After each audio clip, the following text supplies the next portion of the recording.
आपके मेंटर जया श्रीवास्तव आज बायोटेक्नोलॉजी का नेक्स्ट लेक्चर आ गए हैं। उसके आगे की जो हम लोगों ने स्टेप 1 और स्टेप 2 की बात की थी, उसके आगे आज हम लोग स्टेप 3 को पढ़ेंगे। लेकिन उस स्टेप 1 और स्टेप 2 को थोड़ा रिवीजन। स्टेप 1 में क्या पढ़ा था? हम लोगों ने आइसोलेशन ऑफ जेनेटिक मटेरियल किया था, किसी भी लिविंग सेल के न्यूक्लियस से डीएनए को बाहर निकाला था। उस टेक्निक को क्या नाम दिया गया था? सब चीजें रिमाइंड करिए भैया। डिफरेंट एंजाइम से डिफरेंट सेल वॉल को तोड़ा गया, उसके बाद न्यूक्लियस से डीएनए को निकाला गया, डीएनए को निकालने के बाद उसमें चिल्ड इथेनॉल डाला गया। इस तरह की प्रोसेस करके हम लोगों ने डीएनए को बाहर निकाल लिया। लेकिन इसके बाद सेकेंड स्टेप में हम लोगों ने डीएनए के छोटे छोटे से टुकड़े किए, फ्रैगमेंट किए with the help of restriction enzyme. आज देखा जाए स्टेप थर्ड को पढ़ने के पहले कुछ एक दो बातें कि मोर देन 900 रेस्ट्रिक्शन एंजाइम्स की खोज अब तक हो चुकी है। इस बात को जान लीजिए, क्योंकि ये बात एनसीईआरटी साफ साफ लिखती है कि 900 से ज्यादा रेस्ट्रिक्शन एंजाइम आपके आसपास खोजे जा चुके हैं और with the help of 230 strains of bacteria, with the help of 230 strains of bacteria, 230 different variety of bacteria से 900 से ज्यादा रेस्ट्रिक्शन एंजाइम खोजे जा चुके हैं। तो अगर इतने सारे रेस्ट्रिक्शन एंजाइम खोजे जा चुके हैं तो उन सारे रेस्ट्रिक्शन एंजाइम की अपनी अपनी रेस्ट्रिक्शन साइट होगी। उन सारे एंजाइम्स की रेस्ट्रिक्शन साइट से डीएनए अलग अलग पार्ट्स में कटेगा और आगे की प्रोग्रेस होगी। तो इतनी बात के अलावा एक बात और जो थोड़ी सी एक्स्ट्रा बात की जानकारी ले लेते हैं। हम लोगों ने कल स्टिकी एंड पर सेकंड लेक्चर को स्टेप 2 के जो स्टेप 2 हम लोगों ने खत्म किया था, उसमें स्टिकी एंड्स पर हम लोगों ने लेक्चर को खत्म किया था।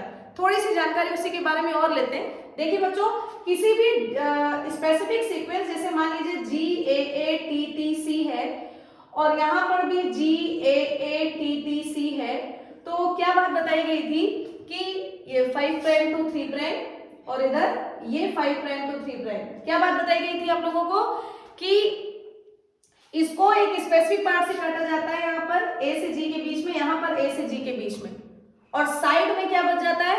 यहाँ पर क्या बचेगा? देखो ऐसे एक स्पेस छूट गया, AATTC, यहाँ पर G साइड में छूट गया, सॉरी इसको ठीक से लिखते हैं, यहाँ पर साइड में ये G वाला पार्ट हटा दो, AATTC, ये 5 प्राइम टू 3 प्राइम, ये 5 प्राइम टू 3 प्राइम, इस तरीके से इसको कट कर दिया जाता है। अच्छा, अब इसकी कटिंग इन्हीं एंड्स को स्टिकी एंड्स का नाम हम लोगों ने कल बताया था। अच्छा, इस स्टिकी एंड्स का एक काम और है कि ये अपने कॉम्प्लीमेंट्री स्ट्रैंड को हाइड्रोजन बॉन्ड से जोड़कर बनाए रखने का काम करता है। तो अगर स्टिकी एंड्स की बात करें तो इट प्रोवाइड, सबसे पहले तो it provide point two attach different DNA strand by DNA ligase, एक तो ये पॉइंट हो गया। और इसी स्टिकी एंड्स का दूसरा पॉइंट क्या हो गया कि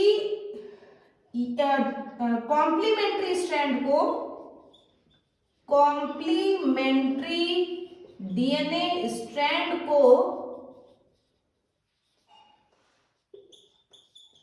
ज्वाइन करता है हाइड्रोजन बॉन्ड के द्वारा।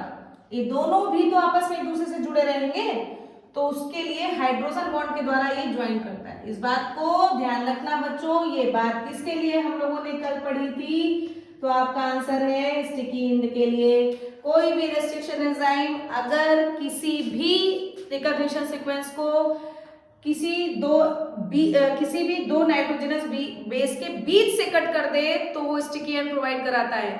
एक प्रकार का और एंड होता है, उस बात को भी समझ लो। उस एंड को ब्लंट एंड कहते हैं।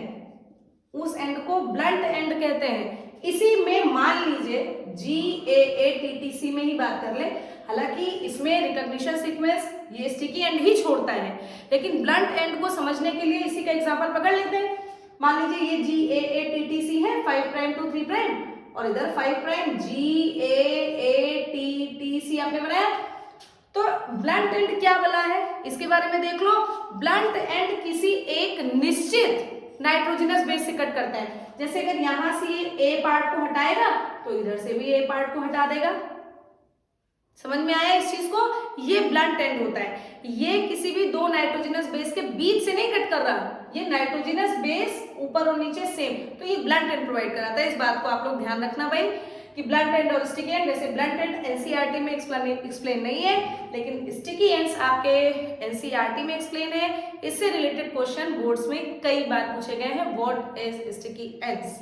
तो आप लोग क्लियर करके इन पॉइंट्स को याद कर लेंगे, ठीक है। अब हम लोग स्टेप थर्ड के बारे में एक्सप्लेन करते हैं। What is step third? तो हम लोगों ने जब इसके फ्रेगमेंट कर लिए तो बच्चों वो फ्रेगमेंट बड़े गुच्छों में प्राप्त हो रहा है। इतने बड़े गुच्छे का हम लोग लेके करेंगे भी क्या? छोटे छोटे से टुकड़े हैं लेकिन अभी भी गुच्छे में। अब उस गुच्छे से हमको हमारा मनपसंद डीएनए का टुकड़ा चाहिए। तो थर्ड हेडिंग समझते हैं हम लोग। थर्ड हेडिंग क्या है आपकी, देखिए जरा। पहले तो थर्ड हेडिंग की बात कर रहे हैं, उसके बाद उसको थोड़ा सा समझ लेंगे। स्टेप 3 क्या है आपका? स्टेप 3 है isolation of desired DNA fragment. इस बात को जरा अच्छे से समझ लो। आपका थर्ड हेडिंग है isolation of desired DNA fragment. DNA तो निकाले जा चुके हैं, डीएनए के फ्रेगमेंट किए जा चुके हैं। अब उन छोटे छोटे डीएनए के फ्रेगमेंट से हमको हमारा मनपसंद का डीएनए का फ्रेगमेंट चाहिए। कैसे चाहिए? इसके लिए जो तकनीक अपनाते हैं उस तकनीक का नाम है एगरोस जेल इलेक्ट्रोफोरेसिस।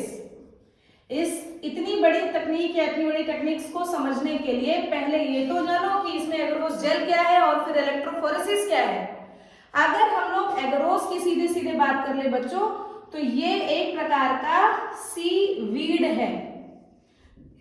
वीड के बारे में हम लोग अच्छे से जानते हैं कि वीड अनवांटेड प्लांट्स होते हैं, जबरदस्ती के निकल आते हैं, कोई जरूरत ही नहीं है इनकी उगने की, लेकिन फिर भी प्लांट में उगाते हैं। फिर इन वीड को हम लोग समुद्र से निकाल के लाते हैं, उनको मिक्सर ग्राइंडर में पीसते हैं और एक चिपचिपा सा लिपलिपा सा पदार्थ बनाकर उसका यूज करते हैं हम लोग इस स्टेप में। अब इलेक्ट्रोफोरेसिस क्या होता है? इलेक्ट्रोफोरेसिस में हम लोग सेपरेट करते हैं मॉलिक्यूल्स को। Separated the molecules. कैसे मॉलिक्यूल्स? जिनमें थोड़ा बहुत चार्ज, थोड़ा बहुत नहीं मतलब चार्ज होता है। और चार्ज किन किन में होता है? डीएनए में होता है, आरएनए में होता है, प्रोटीन में होता है। इन मॉलिक्यूल्स में चार्ज होता है कि नहीं? जिसको नहीं पता वो बायोमॉलिक्यूल्स चैप्टर पढ़ेगा, उसमें बहुत अच्छे से एक्सप्लेनेशन है आपका। ओके, हम लोग यहाँ पर कम से कम इस हेडिंग के बारे में ये जान चुके हैं कि एगरोस जेल इलेक्ट्रोफोरेसिस में हम लोग इलेक्ट्रिक फील्ड का प्रयोग करेंगे। इलेक्ट्रोफोरेसिस का मतलब separated the molecules like as DNA, RNA and protein with the help of electric field. ये आपकी हेडिंग है, ठीक है। ये आपकी इलेक्ट्रोफोरेसिस का मतलब है। एगरोस जेल क्या है? सी वीड है, अनवांटेड प्लांट हम लोग लेके आएंगे, मिक्सर ग्राइंडर के साथ उसको पीसेंगे और उसका यूज करेंगे। अब ये प्रोसेस क्या है, इस प्रोसेस को देखते हैं। इसमें एक चैम्बर इस तरीके से एक डिब्बा जैसा बना होता है। थोड़ा सा फिगर में देखें, 3D स्ट्रक्चर तो है नहीं लेकिन समझने की कोशिश करें। एनसीईआरटी में इसका फिगर दिया गया है, इस तरीके से आपका फिगर रहेगा, ठीक। इस कोने पर छोटे छोटे से वेल्स बने होते हैं। वेल्स का मतलब कुआं, कुएं के मतलब छोटे छोटे से गड्ढे होते हैं, इसी में हम लोग अपना डीएनए भरते हैं। और जिस तरफ वेल होता है उसी तरफ आप कैथोड रखोगे। कैथोड वो टर्मिनल होता है जो नेगेटिव चार्ज होता है, और दूसरी तरफ आपका कौन सा चार्ज होगा? पॉजिटिव चार्ज टर्मिनल होगा। और इसको किसी भी तरीके से हम लोग बैटरी लगाकर जोड़ देंगे। ये बात समझ में आई? इसको हम लोग बैटरी लगा के जोड़ देंगे। क्लियर हुआ बच्चों? इसमें हम लोगों ने मटेरियल डाल दिया डीएनए का, इसमें हम लोगों ने मटेरियल डाल दिया डीएनए का। इलेक्ट्रिक फील्ड पास करेंगे, इलेक्ट्रिक फील्ड पास करा दें। अब अगर जो मॉलिक्यूल चार्ज होगा वो नेगेटिव और पॉजिटिव की तरफ बढ़ेगा, क्योंकि हम लोगों ने डीएनए डाला है। और डीएनए की जानकारी सभी को होनी चाहिए। डीएनए नेगेटिव चार्ज स्पीशीज होता है। डीएनए नेगेटिव चार्ज स्पीशीज या फिर नेगेटिव चार्ज पार्टिकल होता है। और आप लोगों ने बहुत अच्छे से छोटे क्लासेस में पढ़ा हुआ है कि अपोजिट पोल, जैसे नेगेटिव है तो पॉजिटिव की तरफ भागेगा, पॉजिटिव है तो वो नेगेटिव की तरफ भागेगा। तो यहाँ पर जो डीएनए है बच्चों वो भागना शुरू कर देगा किसकी तरफ, पॉजिटिव की तरफ। तो थोड़ा सा इस तरीके से बना के देख रहे हैं, ये डीएनए क्या है, थोड़ा सा पतले पतला बनाते हैं। ये रहे आपके डीएनए के पार्टिकल्स, डीएनए के पार्टिकल्स। ठीक, क्या आपको दिख रहा है, छोटे साइज के पार्टिकल्स, आगे जाते जाते देखो छोटे साइज के पार्टिकल हो गए, है ना। तो ये डिफरेंशियल मोबिलिटी ऑफ डीएनए मतलब साइज में जो हल्के और छोटे होते हैं, आप लोगों को भी ये बात बहुत अच्छे से पता होगी, साइज में जो छोटा हल्का होगा वो तेजी से भागेगा कि नहीं भागेगा।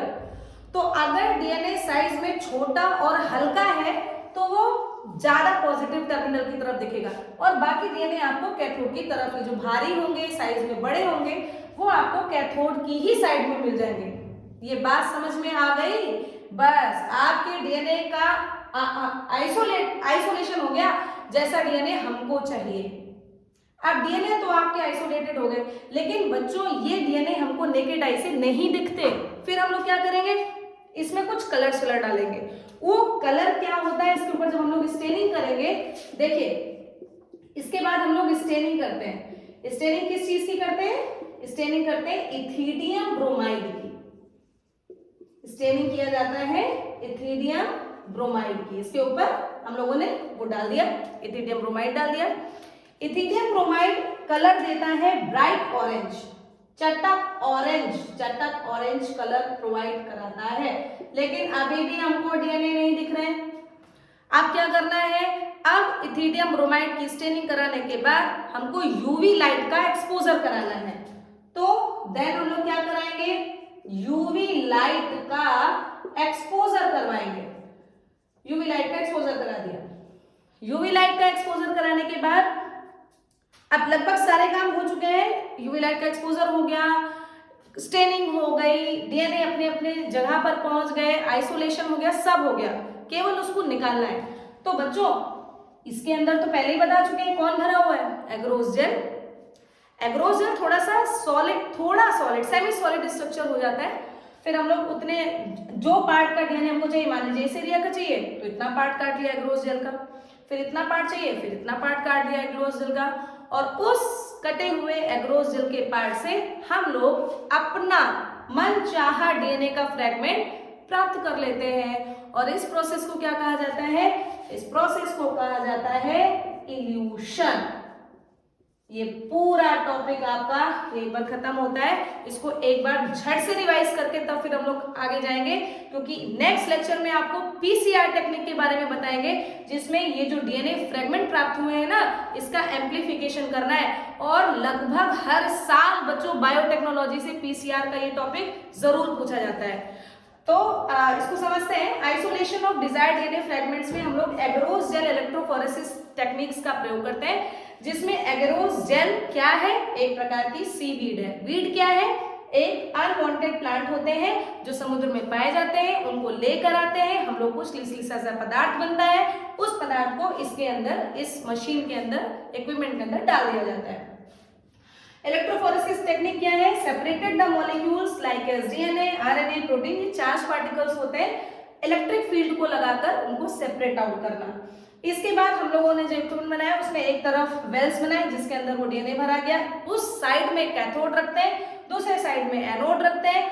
उसके अंदर जब डीएनए भरा तो डीएनए भगे एनोड की तरफ, जो छोटे और हल्के साइज के डीएनए थे वो थोड़ा सा टुवर्ड्स एनोड ज्यादा दिखे, लेकिन जो भारी और बड़े डीएनए थे वो आपको थोड़ा सा पीछे की तरफ दिखे। इसके बाद हम लोगों ने स्टेनिंग करा दी इस पूरे मटेरियल की with the help of ethidium bromide, जो कि हमको कलर क्या प्रोवाइड किया, by bright orange colour provide किया। और उसके बाद यूवी रेज से हम लोगों ने उसका एक्सपोजर करा दिया। अब जो पार्ट हमको, जो डीएनए फ्रेगमेंट हमको चाहिए, उस डीएनए फ्रेगमेंट को एग्रोस जेल को कट करके उसको हम लोग बाहर निकाल लेते हैं। और ये हल्का सा भी आप इसको गर्म करोगे एग्रोस जेल तो ये डाइल्यूटेड हो जाता है, डिसॉल्व हो जाता है, बस हमको हमारे मन मुताबिक डीएनए मिल गया। ये हेडिंग आपकी यहीं पर खत्म होती है। इसके आगे का थोड़ा सा प्रोसेस है, इसी जीन को, ये जो जीन हमने प्राप्त किया है, जो डीएनए हमने प्राप्त किया है, इसका एम्प्लीफिकेशन कराना थ्रू पीसीआर। तब तक इसको पढ़िए, नेक्स्ट लेक्चर में आपको पीसीआर टेक्निक से अवगत कराया जाएगा। Thank you so much.